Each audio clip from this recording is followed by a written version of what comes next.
You are, of course, well known for your role in being involved in the Iranian Embassy Siege, Operation Nimrod, which many people consider to be one of and perhaps the most notable SAS operation of all time.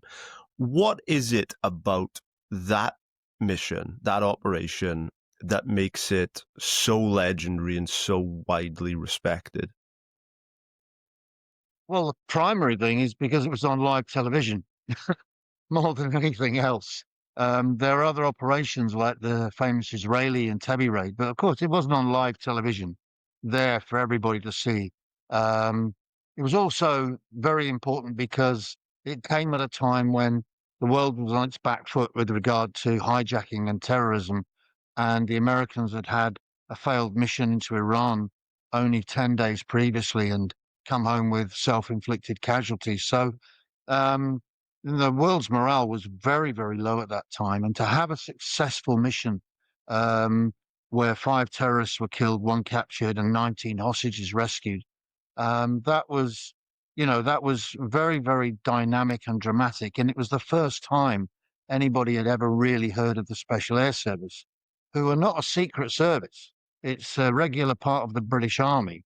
Some of the things you do are secret, but it's not a secret service. So, you do get people coming up and saying things like, I thought you guys were supposed to be, and you're not supposed to talk. Well, that's not actually the case. Going back to the 1970s and 80s, we were secret because of the Irish threat and the fact that we were prime targets abroad and at home to the IRA predominantly. And we needed to be anonymous at that time for those reasons. But a lot of the things we did was standard military work. The operation at the Iranian embassy, yeah, it was a 6-day operation, but it was only 15 minutes of action and we outnumbered them 10-1. We knew we were going to win. It was whether we lost anybody in the process. We trained hard for it. We were tuned up for it. We were the best people in the world for the job at that time. The government had invested huge amounts of money in our training and we'd worked hard at it. And so there we were. We had the opportunity to do the job and we did it and we did it well. Things went wrong. They're outlined quite clearly in my book, Fighting Scared, and some of the documentaries I've done in the past. But because of the quality of the man, the quality of the training, then those things got put right immediately. And yeah, I mean, I'm very proud of it. And none of us spoke about it for 22 years. And of course, from the outside, as you mentioned, this was such a public mission, and it was often admired for the speed, for the precision, for the public impact. I'm curious, are there anything that you think that the public have misunderstood about how that mission actually unfolded? Mm. Yeah, I think, as I say, for 22 years, nobody spoke about it. So all you had was the BBC coverage from the front of the building where six guys go over the balcony and set off the frame charge, take out the window and go in. Where you've got 6 floors and you've got 55 rooms. And to the public, it looked as if 6, 8 men cleared the whole building on their own. That's real Superman stuff. Whereas in fact, there were 60 of us and 48 of us went into the building, 8 on each floor. And but you don't see them on the cameras. Went through the roof, through the back door, through the basement, through the rear balcony, and those weren't on live television. So and because we didn't speak about it, it would have been foolish to give away our techniques and our practices. And so consequently, a lot of people imagined that these 8 guys were, the only supermen that entered that building and did the whole mission on their own.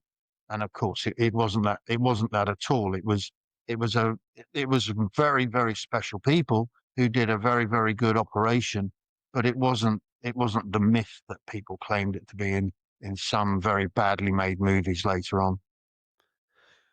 I guess people don't see the teams, the strategy, the Mm. planning, the training that goes on behind it, which is probably what you're alluding to. But the Yeah. Well, there's that. I mean, there's also the public image, but over the years, I mean, it's 44 years since then. I joined the Special Air Service in 1978. It takes a year to get in, but so I was in January '79 officially. But there's a kind of cartoon image of people. The caricatures that are portrayed of SAS soldiers in, a lot of modern programs give this idea of a broken nose guy who's got a black eye and, beats everybody up, and, you can only be allowed out when it's safe, on a chain. And it takes away the actual facts that you've got highly selected guys who do medicine, do explosives, do astronavigation, do a myriad of other skills in a very short space of time with very high standards, and take responsibility for hundreds and hundreds of not insurgent, but native peoples in other countries and wars, carry out operations in very small groups, and then to be portrayed as a bunch of thugs and morons that beat everybody up. I mean, it's a bit sad. Yeah, yeah, absolutely. And when you think back to that operation, and if I take you back there to the time when it all happened, what was it afterwards, after that mission, after, the public perceptions and whatnot were kind of forming? What was it that stayed with you in the aftermath of that operation? When you got back immediately afterwards, having completed a successful operation and taking no serious casualties, there's got a lot of euphoria initially. You go back, you have a few drinks, but you got to get ready. It might happen again tomorrow. So you're focused on your job. You're focused on you getting your kit ready. The police have taken some of your weapons because for forensic reports. And so you've got to replace those. You've got to get everything ready in case there's a backlash to it. So, we got stuck straight back into the job. It was frowned upon very heavily in the British Army, especially in special forces, to get big time about anything. So if you thought you were special, you thought you were some sort of super god. I mean, there was going to be somebody there, especially your wife or girlfriend, who put you back in your place very quickly. My girlfriend at the time, who's been my wife now for 44 years, but my girlfriend at the time was hugging herself with glee because there she was sat in a cafe in Hereford called the Golden Egg. And the whole world, everybody was talking about it. And there you are having egg and chips. And she sat next to one of the guys and she knows it and nobody else knows. And, so there was a lot of fun involved in being the most famous anonymous people in the world as well. And with that mission, you kind of alluded to it just a little bit ago, but it was obviously such a specialized operation. At that time, do you believe that any other kind of special forces in the world could have pulled off the same feat? Or do you think that there was something specific to the SAS at that point that managed to do it? No, I don't think anybody else was prepared for that type of mission. After the Munich Olympics debacle in '72, when a rescue operation was tried by the German police and it all went wrong and the Israeli athletes got murdered, um, you know, the British government was the only government that really turned around and said, right, we're going to take these guys, we're going to put this much money in, and we're going to be prepared for that should it ever happen in the future. And then 6 years later, it happened, and we were ready.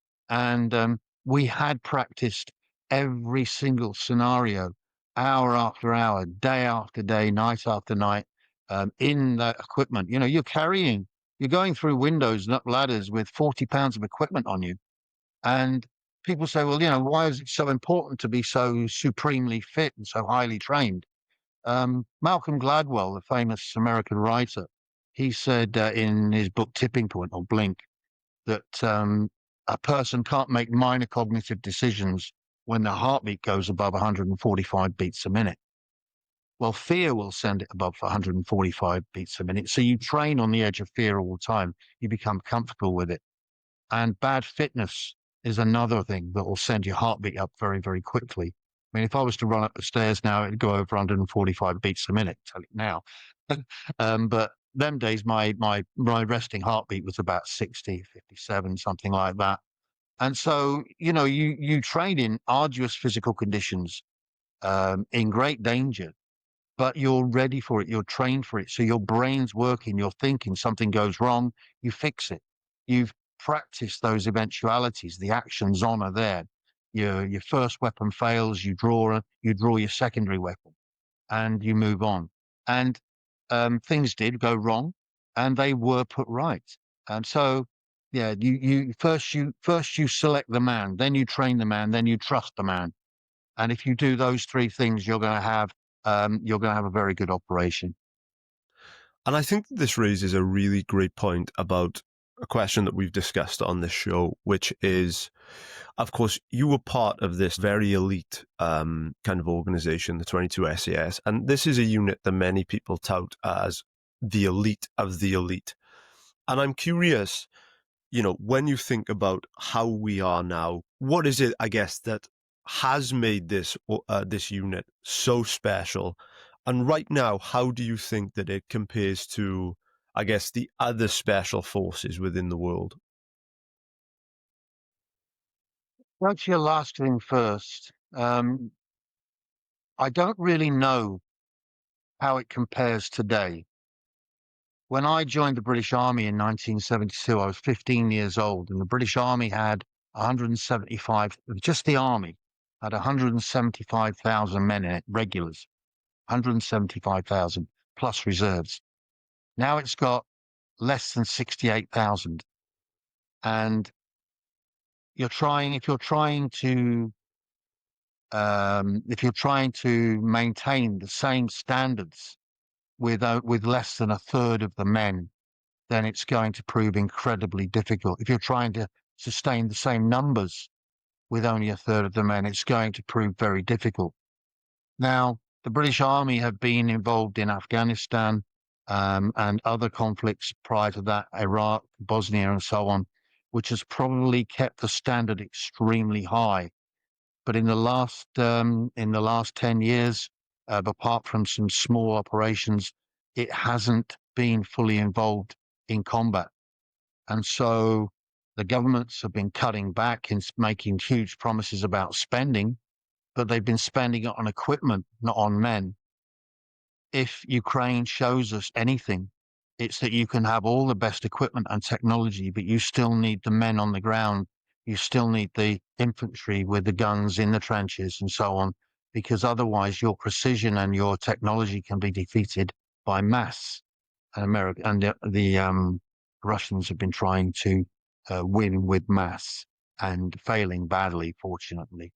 And that Ukraine advisors in Ukraine from special forces is probably maintaining a very high standard, but with different parameters now, different mission statements, different things to be important with. Obviously, there's sabotage, there's behind enemy lines stuff, but one of their primary roles now is protecting drone operators who have become the main um, the main weapon that's causing most of the casualties to Russian infantry, whereas it used to be artillery. Now it's drones. So the job changes. And the great thing about British Special Forces is that they've always been flexible enough to adjust with it, to change with it, to change to the needs and the circumstance, which is why they're trained in many different skills and environments rather than being specific to one.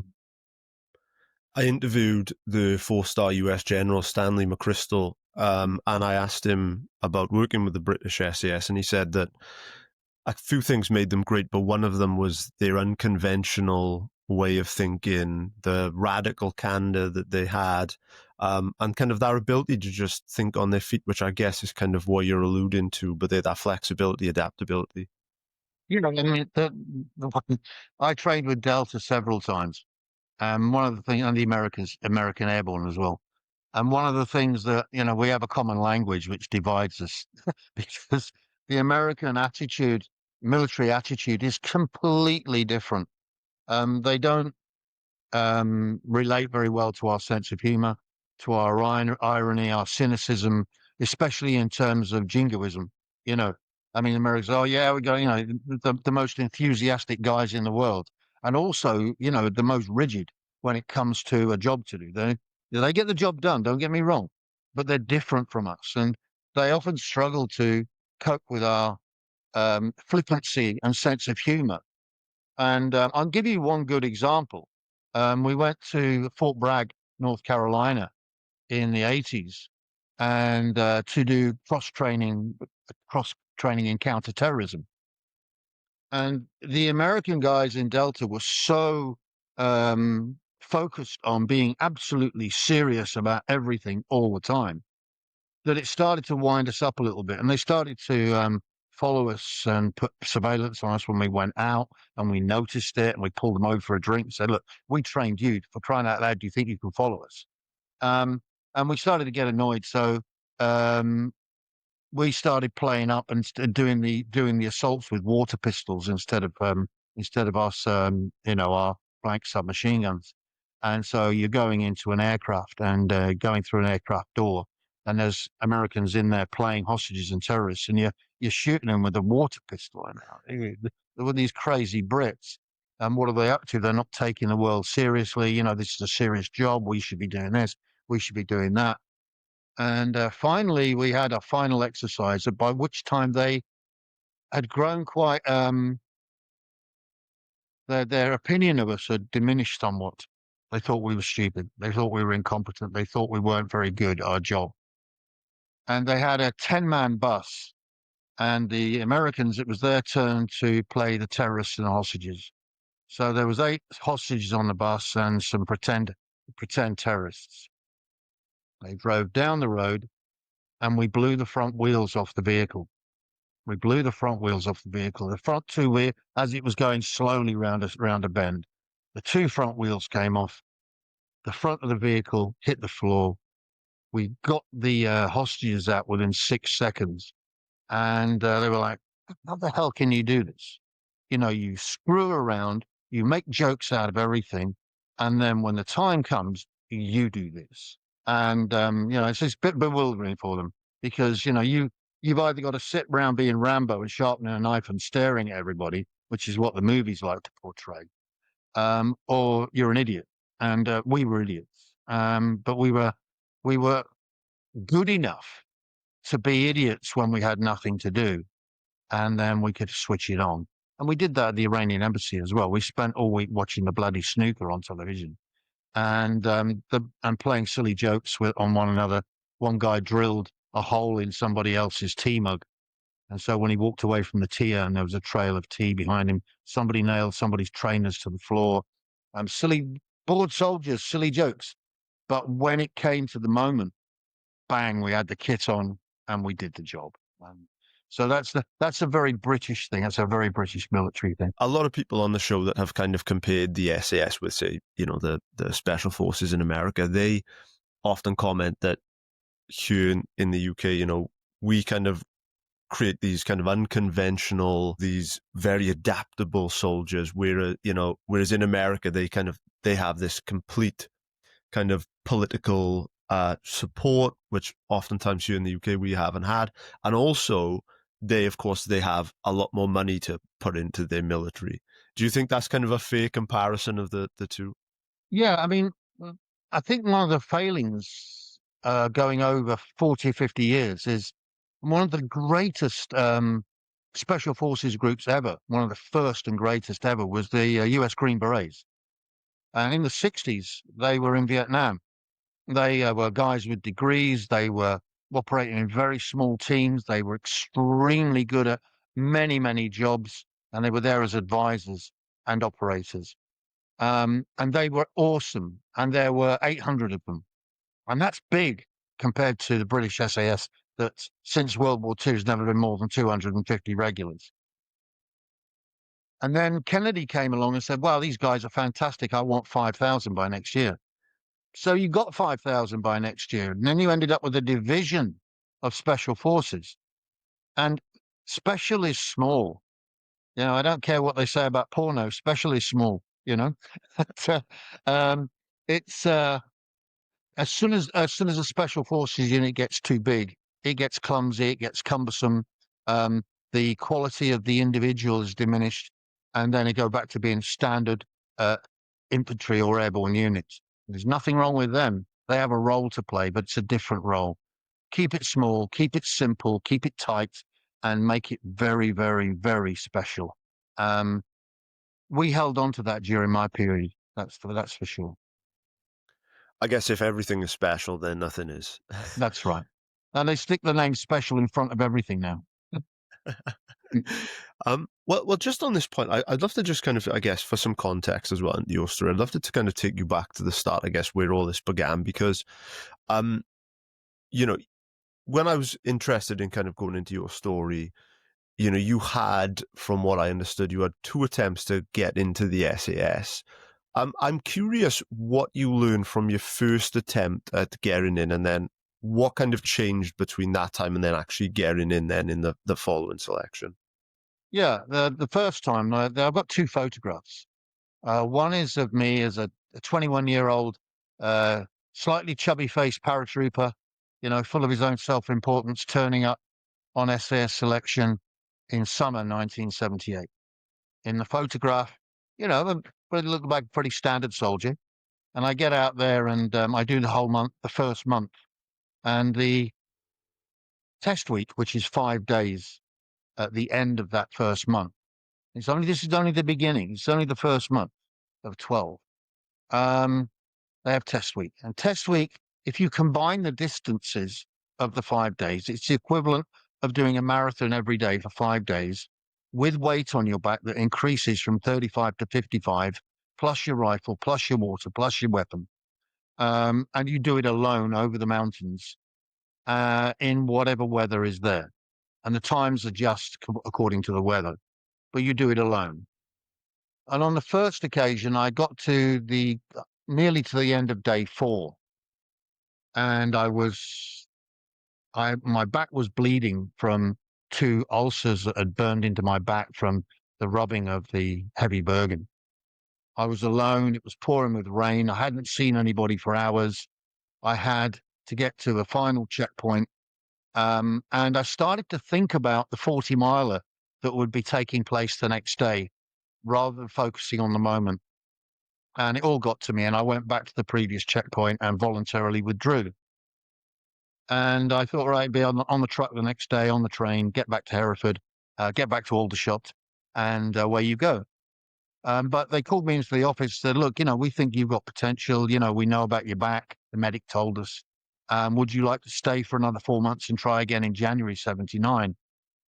And the second photograph of the second selection at the beginning, I've had 4 months, just 25 miles from the Welsh mountains, where I've got the freedom to get up every morning, go to the swimming pool, swim 1,000 meters, run 8 miles after breakfast, get a Land Rover, go to the mountains, spend all day in the mountains, 5 or 6 days a week, which I love. And by the time you get to January 1979, it looks like two different people. My neck's thicker, my skin's swarthy. I look like an athlete, and I needed to be one, and I was ready for it the second time. And on the second occasion, only 8 of us actually passed. So by the end of the year, because it's not just that physical part in the mountains. You go on to do continuation training in the jungle. You go on from the jungle to do combat survival instructor training, and then you finish that. And then if you're not already a paratrooper, you do your parachute training, and then you join your squadron on probation. And then during the next 6 months, you have to pass a troop skill and a personal skill. The troop skill for me was mountain climbing, and my personal skill was to qualify as a paramedic. And then if the guys like you, at the end of that 12 months, you're then qualified, you get your special forces pay, and you're allowed to stay for another 2 years before you're reassessed. Not by doing a test, just by reassessing. Are we going to keep him or are we going to lose him? Yeah. Easy. I think that this is a very, very important point, because I guess many people from the outside, um, obviously extremely tiny percentage of the population ever end up in the SAS. When you think about how physically fit you were at that time, and you mentioned doing your swimming, then going for your running after breakfast. And I'm curious, if you were to describe to the average person that's listening to this, just how physically, mentally strong you have to be, what kind of traits, attributes you have to actually go through and pass that selection. How would you best describe that kind of level that you have to be at to do it? It has to mean more to you than anything. It has to mean more to you than you have to be prepared to put your life on the line. You have to be prepared to push yourself beyond, way outside your comfort zone and keep going. It's endurance, it's determination, but it's also intelligence as well. I wouldn't have made the times for the distances if my map reading hadn't been absolutely spot on. Where there are other guys that were, they would have been Olympic athletes, and they could make mistakes, go back 2 miles, start again, and catch up the time. Me, I had to get it right the first time, but it has to mean everything to you. My girlfriend, Heather, who is now, as I say, my wife, she used to say, I know you love the army and we'd never get married, but if we ever did. And during that period of time, nothing was important to me except passing selection. My whole life revolved around passing selection. And nothing else meant anything. I was young. I was single. I'd been a soldier from the age of 15. I was coming up towards my 22nd birthday by the time I passed. And, it was, I did not want to go back to the paras with my tail between my legs saying, oh, yeah, I didn't make it, and I didn't, fortunately. Um, but I kept going. Somebody believed in me. And but most importantly, I believed in myself and I had the skills. It was just complete dedication, complete tunnel vision from you at that point. Yeah. Yeah. I mean, one of the mistakes I made on the first selection as well was that I didn't eat enough. I mean, you're out there in the mountains, you're burning, you're carrying weight and you're alone in different weathers, and you're burning as much as 5,000 calories a day. And I would get back and have a bath and leave my feet out of the water so that the skin didn't go soft. But I didn't consume enough food. During the second one, which was in the winter, and January 79 was the coldest winter in Britain since 1963. And so it was, we're probably doing 6,000 calories a day. So we'd get back on the trucks, go down to a fish and chip shop called Quincy's next door to a place called Quincy's. And we would have pie and chips. Then we would go over to the pub, have 2 pints of Guinness, and then we would go back and go to bed because it was a way of replacing the fuel that we'd burned up every day. And so I think on the first one, I was running out of fuel as well by day 4 of test week. This time I wasn't. I was stoked up with lots and lots of petrol. I love it. And I'm curious what your thoughts are on, of course, as the popularity of the SAS has increased in, kind of the mainstream, we've obviously seen, several kind of popular shows that have kind of had little spin-offs on it. And I'm curious what, I guess, your thoughts are, how they sit with you. Do they get anything right? And do they get anything kind of wrong in the public perception? There's only one program in the modern era that's been made with any sense of integrity. And that was SAS Embassy Siege by Peter Taylor and Louise Norman, which won a BAFTA award. 90-minute documentary. The research was incredible, backed by the BBC. And they went into the forensics. They verified the stories. They made sure that you weren't making anything up. They got the characters of the guys really, really well. They got me, Tom McDonald, John McAleese on live camera for the first time after 22 years to speak about the operation. They got Trevor Locke, the policeman that was in there. They got Mustafa Khalhuti, the journalist Sim Harris. They got the people that were there, and there was no fiction involved. Everything else that's been done since then has been done with no consideration of truth and history. It's all about drama. And the worst things about those dramas are the characterizations, the portrayal of the soldiers as glaring, mad, knife-wielding thugs who want to kill everything that moves. I'll give you one example of the guys. I had a friend called Ginge. I'll call him Ginge. I used to we go out down to town to have a drink, and afterwards He'd say, "Can you walk me to the front door?" I'd say, "Why?" He said, "My wife won't give me a hard time if you're dead." You know? So they're real people. They're not they're not cartoons. They're real people. They love their kids. They get things wrong. They get divorced. They have rows. They some of them aren't as bright as others. So um, they're special at what they were trained to do, but it didn't make them special at everything else as well. And do you feel as if, some of the perhaps later TV shows that have come around, do you feel that they do any harm to what it actually means, or do you think that it's just a bit of entertainment and the public can see through it? It's entertainment. I know it's entertainment, but I mean, there are people that believe that the actors in Coronation Street are real and give them abuse on the street. So history for a lot of people doesn't come out of books; it comes off the television, and so they believe it. And one of the things that I appreciate the good intentions of people, but they'll say, "Oh, I'd never mess with a guy like you." Well, I'm 65, 68 years old. I can't remember how old I am. Senile dementia kicking in.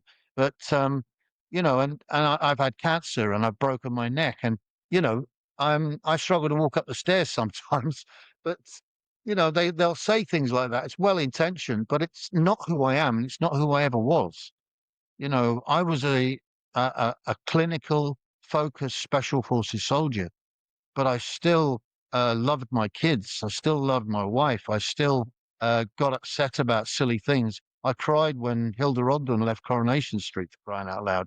I buried my cats in the garden and still cried.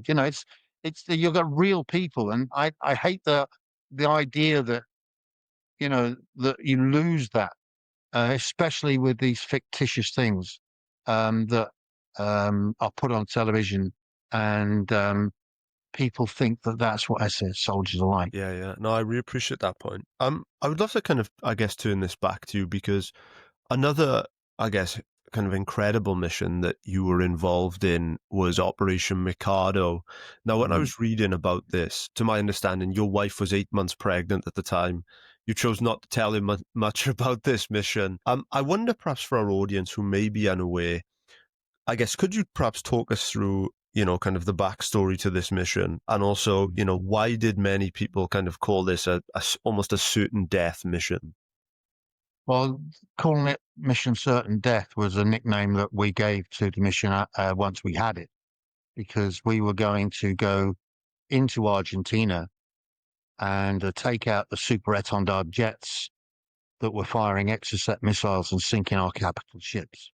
The war depended on our navy, and if any more ships had been sunk, it was questionable whether we could actually follow through and be successful. So an SAS squadron, B squadron, my squadron, was designated to go into Argentina, take these jets out, and be killed or captured. That was our job. And I didn't choose not to tell my wife. It would have been a foolish thing to do, but it was also not allowed. There was operational security. So I knew I was going away to do this. She had our first son, Alex, in her belly. And the night I said goodbye, I honestly, I honestly believed I wasn't coming home. And that was a huge test psychologically, because you've worn the cat badge, you've done your 15-minute mission in London, and come away with this mythology. But now it's the real thing. Now, are you worthy of that cat badge? Are you going to go and do the job, knowing that you're not coming back? And we all did. Um, we got as far as Ascension Islands. It got delayed because Ronald Reagan didn't want Margaret Thatcher to extend the war onto the mainland. The reconnaissance team went in and got compromised and escaped into Chile. And but our brigadier Peter de la Billia still wanted us to go in and carry out the mission. Plan was for us to land two C-130 Hercules aircraft on the runway in either Ushuaia or Rio Grande, where the jets were held, and then 60, 60 men were going to come off the back in six Land Rovers and machine guns and shoot up at the airfield. You imagine 60 men, how minuscule that is on an airfield. It's tiny. and you're going to create mayhem and hopefully shoot up things. So while we were waiting on Ascension Island, we came up with what we thought were better ways to do the mission. We could parachute on to the target, just off the target, walk in, and take the jets out secretly, or we could take our guided missiles, Milan guided missiles, and hit them as they're taxiing towards the runway, which would have been far, far safer for us and far, far more likely to succeed as well. But our commanding officer, not Mike Rose, but Peter de la Villia, wanted the mission his way. And so we got quite resentful about that because here we are, we've got time, we can improve it. And he didn't want to know. Um, and finally, the mission was cancelled because the paras, the Marines, the Guards, the Navy, the Air Force, and all the attached arms were doing such a terrific job on the island. So we decided to fly down and parachute into the sea and carry out a mission attacking Port Stanley from the west, while the paras and Marines approached from the east, while paras and Marines approached from the west. But all the parachutes came off our equipment as it was thrown out the back of the aircraft. It had been attached badly, and all our kit went to the bottom of the sea. And so we got picked up by the Andromeda, put aboard, and then we were taken aboard Hermes, planning to do another mission, but the enemy surrendered before we could. So, what did you do in the war, Grandpa? Well, I nearly did this, I nearly did that, and I was scared to death a few times, but the mission got cancelled. But I think I take away from it most from the Mikado mission was that we were all prepared to go get on the aircraft and go and do it, and that the most poignant thing of all. And had you come to grips with the fact that in this scenario, you could die, you could leave behind your partner, your child, was that something that you had made peace with, or had you just perhaps blocked it out and were just laser focused? Yeah, I'm quite good at compartmentalizing issues. So once stoic, I think is the correct term. Once I've done everything I can and realize I never worry. I've done everything I can. That's it. Forget about it. Put it in the box. It's done. It'll come out if something new arrives. So once I got on the aircraft to go, I'd made that decision. What would be would be. When we were flying down to parachute into the sea, some people get nervous. I just slept. There's no point in worrying. I like Labi Sifri, crying never did nobody good, no good, no how. And it doesn't, so just do what you can. And once you've gone through that process, accept what will be, accept the consequences of your actions, and go ahead and be very positive. We had a marvelous commander. We had two marvelous commanders, Hector Gullen and Ian Crook, who were absolutely awesome at putting a positive spin on Operation Certain Death. Yes. And that mindset that you used, we mentioned compartmentalizing, doing everything you can, taking care of what you can control. And of the later challenges you faced of different missions and even, dealing with cancer, was that the same mindset that you used when dealing with those? Yeah. I mean, as I say, I was a qualified paramedic, so I understood my situation. But I was also living in Prague, and East European consultants are wonderful. They don't beat around the bush and worry about your feelings. Yes, Mr. Horsfall, this is very serious. What if we don't do anything, Doc? Well, you will die. Oh, okay, we better get on with it then. And then I went home and, my wife's there. Oh, what did they say? I said, no, I've got cancer. And she said, you're kidding. I said, no, I've got cancer. Now this is what we have to do. And we went on it and we did it step by step. The worst part was the chemotherapy. The only time in my life I can honestly say I'm mentally cracked. I did. It was, some people don't have a terrible reaction to chemo. Other people do, and I did. Some people die from chemo, and I thought I was going to die because they poison you And then as you start to feel better after about a week, they poison you again. And as you start to feel better after a week, they poison you again. And by the 12th session, after 4 months, I phoned up and said, I'm not coming today. And they said, why not? And I said, I'm too scared. I can't do this one more time. I've had enough. And they said, okay, it's the last one anyway. I said, right, so when do I get the operation? He said, oh, no.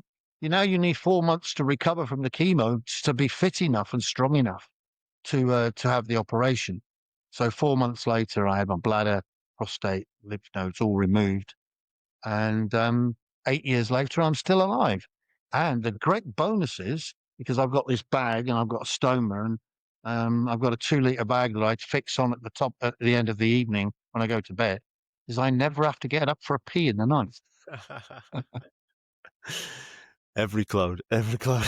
Every cloud, yeah. But I think it's a really good lesson in there, isn't it? About controlling what you can control, about trying to stay mentally strong, doing what needs to be done, blocking everything else out, and then just focusing on the task at hand. Yeah, we live in a society that's so anxious compared to when I was young. We've got social media, people ramming 24-hour news about disasters 8,000, 10,000 miles away from you, sad stories endlessly. And people are affected by it and they're anxious and they're worried and they're concerned about things they have no control over whatsoever. And I would advise people sometimes to, leave your phone behind, go out, go for a walk, get away from it all, and realize that, there's so much that you have no control over whatsoever, and don't get upset about it. I mean, good people do get concerned about what's going on in various parts of the world, but it's not something that we can make a difference to. So go for a walk, worry about, whether your cat's got fleas, build a wall on the back of the house, pick the tomatoes, um, worry about your grandchildren's education, make sure the things that you do have some control over are your priorities. And then, sometimes put the rest aside because there's far too much of it. I'd love to perhaps go back to something in your story that I found really interesting that from what I've gathered, had a kind of a real shaping effect on you. It sounded like you had, some difficult challenges growing up in terms of, isolation. It seemed like there was some bullying. And I'm curious how those experiences kind of shaped you at that point. Yeah, I mean, it's a long story. Fighting scared is called fighting scared because at a certain point in my life, I was fighting all the time because I was so scared of getting hurt again. But I go right back to the beginning. My father was in prison, so I never knew him. My mother worked in hospital laundry. I lived very much with my grandmother. Um, I had siblings in increasing numbers, but I was the oldest. My mother married a man called Jeffrey Horsfall, who adopted me when I was 7 and gave me his name. He'd never had kids. I'd never had a father, and we clashed. And his way of dealing with that was to beat me into silence. And I describe that as stealing my voice. He stole my voice. And when you take away somebody's voice, you take away their self-confidence, their ability to negotiate, their ability to laugh at themselves and make friends. And so I didn't know. A good father will teach his son how to laugh at himself, how to josh, how to wrestle on the floor, how to feel his own strength, how to take a knock. He'll turn around and say, "Get up, come on, you're okay, get on with it." Um, and so that builds a different type of character. I didn't have that. I had somebody that was knocking me into silence and resented my existence. And it was probably as much my fault as his in many ways because I was a difficult kid for different reasons. That affected me later because I struggled to understand how to behave as one of the group, how to be one of the boys, the things that were acceptable protocol, the things that weren't, how to be loyal to the group and so on. And I found myself outside it and being helpless, desperately wanting to be inside it, desperately wanting to be in the gang. it worked well for me in sports teams because I was a very good sportsman. But as soon as you got off the field, they weren't having a drink with me. Um, I was still stuck by the side. I thought differently from them. There's nothing wrong with them. Um, but there was nothing wrong with me either. I was just different. So I could either be the whipped puppy at the back of the group, desperately trying to get in, or I could accept that I wasn't never going to be one of the group and eventually end up leading it. Um, and so that's where my life finally took me. But it took a long, long time. Um, Two guys almost beat me to death in my bed one night because they were drunk and I was the only person in bed. There was nothing more personal to it than that. But I was almost killed. And I could open my eyes after 10 days when the bruising could be pulled apart enough for me to see in a mirror. My face was just one big oval of bruises. I'd been intubated on the way to hospital. I was in hospital in Akrotiri for nearly 6 weeks. And after that, I became almost psychotic. If anybody was looking for trouble, yeah, I was going to give you it first, hence the fighting scared story. Um, so Aldershot was a wonderful place if you were looking for trouble because there was always somebody looking for trouble. And so I went out and got into fights almost every night. And I got good at it because I hated the world. I hated people. I hated authority. I loved the army. Strange dichotomy there. And but the good thing was I also loved girls and beautiful girls especially. And I met my wife when I was on SS selection. She was a Hereford girl, and she got into the cage with the lone wolf and tickled its ears. And she saw right through me. She saw through the facade and gave me back my humanity over the years, and gave me children, and gave me what I would still describe as questioning love, Heather, and keeps me very, very, very well grounded. We've got 5 kids, we've got 10 grandchildren, 7 great grandchildren, and we're deeply involved as much as we can be with as many of them as we can, and that makes life worthwhile. I think without her, I would have been soldier for a full 24, 26 years. I think I would have had a much sadder life. It sounded as if you met an amazing person that kind of brought that humanity out at perhaps a time in which sounded like a really difficult point of your life. If a person's listening to this now and they have lost their voice, they're being bullied by their peers, or they're in these difficult kind of scenarios, what can a person do in those situations? Yeah, there are many ways of establishing a voice, and I think I use them all now. If you're intimidated and bullied and don't have the courage to confront the people that are shutting you up, you can write. Writing is a very powerful and cathartic medium for expressing yourself and getting your emotions out and discovering what's going on inside your own head. Another one which I really like is poetry. I went to uni when I was 56 and I broke my neck, and graduated when I was 59, 60. And poetry really took to me because poetry is a very powerful media as well. And it's not rhyming verse. Don't get me wrong. I mean, rhyming verse has a part of it, but you can mock people in poetry.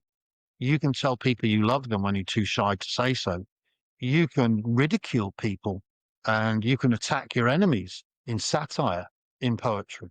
And so, it's a powerful media again. And then gradually get your voice back and start to learn to speak with authority. And when I went to uni, that's the first time they taught me to think. I was forced to be able to support my opinions. And so you start to think more eloquently and you have a bigger vocabulary, and words are power. They really are. And so how many times have people, especially young people, gone, oh, I wish I'd said that. Oh, if only I'd told him this. If only, well, you practice those key phrases. And if you have a few key phrases that you can come back at people with, it can be very, very powerful. One of the key phrases I like is I never join into a group that's running somebody down, that's maligning somebody's character. So I'll always sit there and go, right, let's talk about someone we like then, shall we?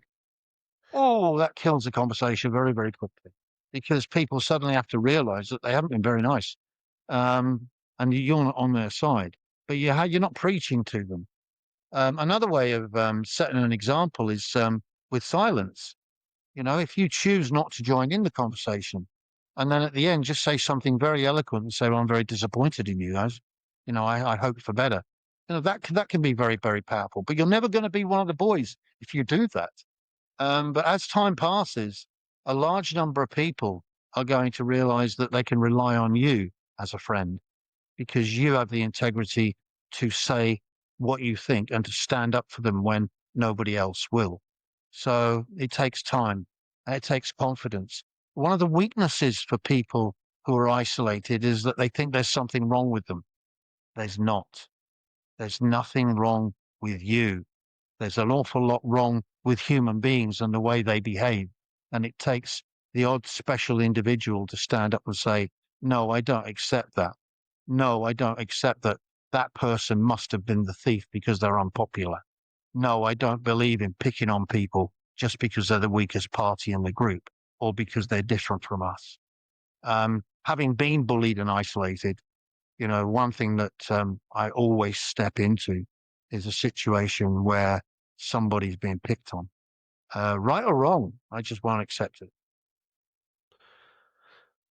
And in that situation, you mentioned some incredibly helpful techniques there about how to develop our voice. And I'm curious, does there come a point where violence may become a necessity to deal with that?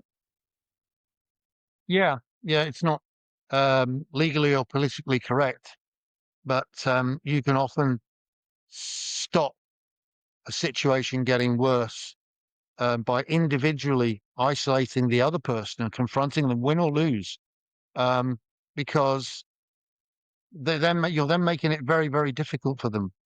Once they've established that you're prepared to have a physical confrontation with somebody, um, they they then have to decide whether they want one with you.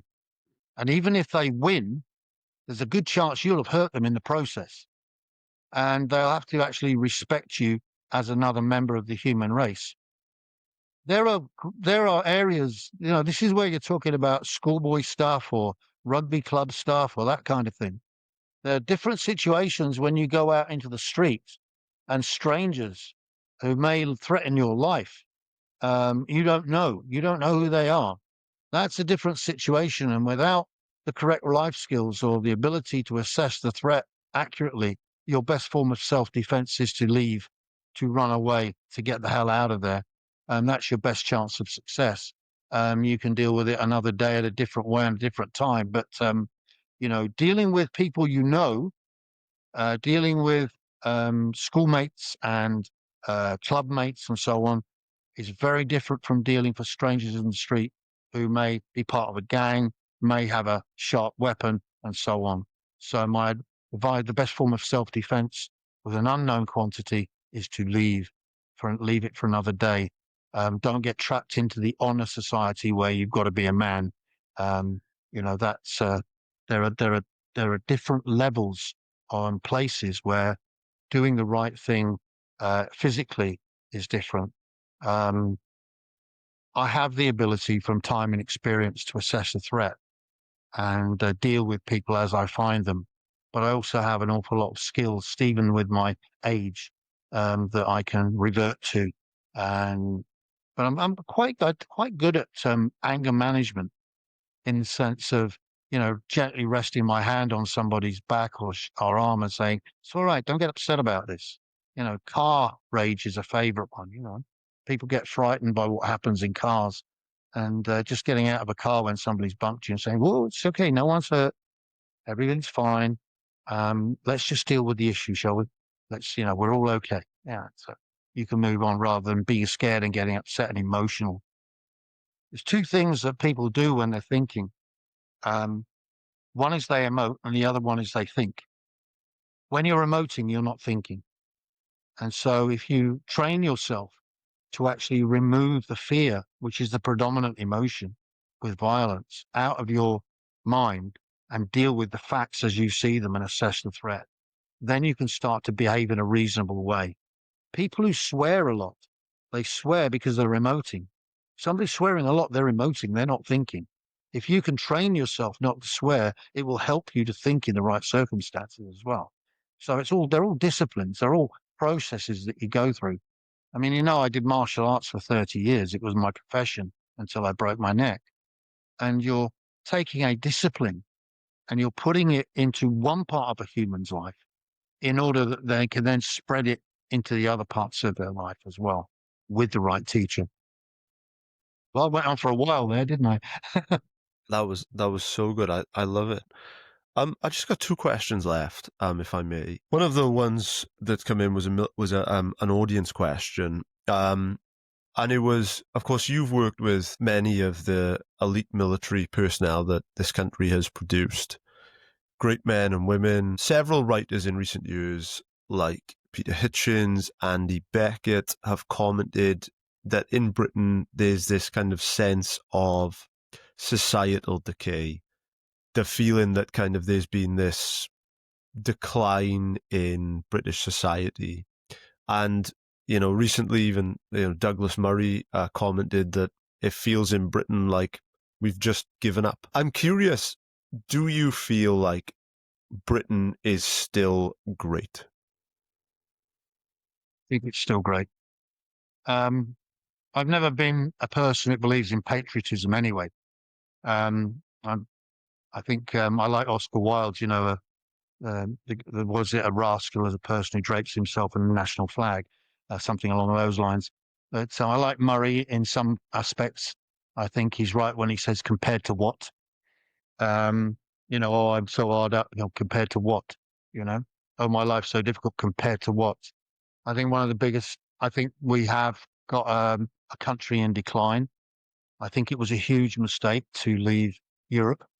I didn't feel that way at the time of the vote. I was wrong because I didn't get the information that I needed to make a sensible and reasonable decision. I think we're a poorer nation for it already. I think that our men have been emasculated and made to be ashamed of their masculinity, their natural masculinity. I'm not talking about what people describe as toxic masculinity and bullying and beating up women and shouting. I'm talking about just being a man, and just being loud and just enjoying the physical power and conflict of rugby and not throwing yourself on the floor and pretend you've been injured, Australia, and and so on. And just standing up and being manly. I mean, I change the baby's nappies. My great grandson here changing his nappies. I can do that, but I also say, come on, get up, you're all right. And laugh at him when he bangs his knee, and he laughs back. It's that kind of thing that we've sort of lost sight of. That it's okay to be a man. It's okay to be a heterosexual. It's okay to be white. It's also okay to be all those other things. Now, don't get me wrong. My wife is mixed race and so are all my kids. I've got a gay son. I love him. I'm proud of him. There's nothing special about him being gay. He just happens to be. It's no big deal. I'm indifferent to it. But I am not indifferent to being a man. I'm very, very, I don't care what everybody else thinks. I'm going to be a man. I'm going to stand up for myself when I have to. I'm going to stand up and say it's wrong. I'm going to use my more powerful voice and my physical strength because it's me that carries the bins down the steps still, and I'm proud of that. If people don't like it, bully for you, fill your boots. But that's who I am. That's who I'm going to be till the day I die. The final question I've got for you today before I ask you to sign off and tell these guys where they can connect with you and anything you'd love our audience to check out is, for Robin today, what makes a life worth living? I think a life worth living is finding somebody you can spend your life with, making promises, sticking to them, getting through the hard times because things get better if you do, holding on to what's important and not getting pulled aside by stupid, silly, petty things that don't matter. If you have a row with your wife or your boyfriend or whatever, you don't have to win. Get up the next morning, have a hug, and then move on. It's important to hold on to your voice. The most important thing you have is your voice. The only thing you can change in life is you. You can't change anybody else. You can only change you. But if you change yourself in the right way, you might set an example that other people follow, and that might make a difference. By fighting scared, it's all in there. Well, we'll link to that below. And is there anything else, that you would love our audience to check out? And where can these guys kind of follow your work, connect with you? Where can they go? Okay, well, my main media now is in Substack, Robin Horsfall at Substack, because the algorithms don't diminish my coverage. I don't get attacked by trolls. I was getting cyber attacked constantly because I was anti-Trump and anti-Putin. So I was getting hit from Moscow and Tennessee. Um, so Substack works very well. I put my work out there every day. If you want any of my merchandise, then robinhorsfall.com, robinhorsfall.info, or robinhorsfall.uk. Go into the shop there. I do sign products for people. If you just want to get my book and you don't need a signature, you can get them on Amazon. Again, just put Robin Horsfall in there. There's no E in Horsfall, and take a look. Go for a tour around my website and find out a lot more. And if you want to support me, you can support me by buying one of my 6 books, which I wrote myself, or just linking to me on Substack, which you can do for free. Amazing. Well, we will link to everything below. I think this has been an amazing conversation to hopefully capture just what has been, a small piece, a tiny piece of what's been quite an extraordinary life. So I just want to thank you so much for coming on, for sharing your story with us, for giving us so much insight and, inspiring us and our audience. So thank you so much, Robin, for coming on. It's been a pleasure to be here. Thanks for giving me a good listening to.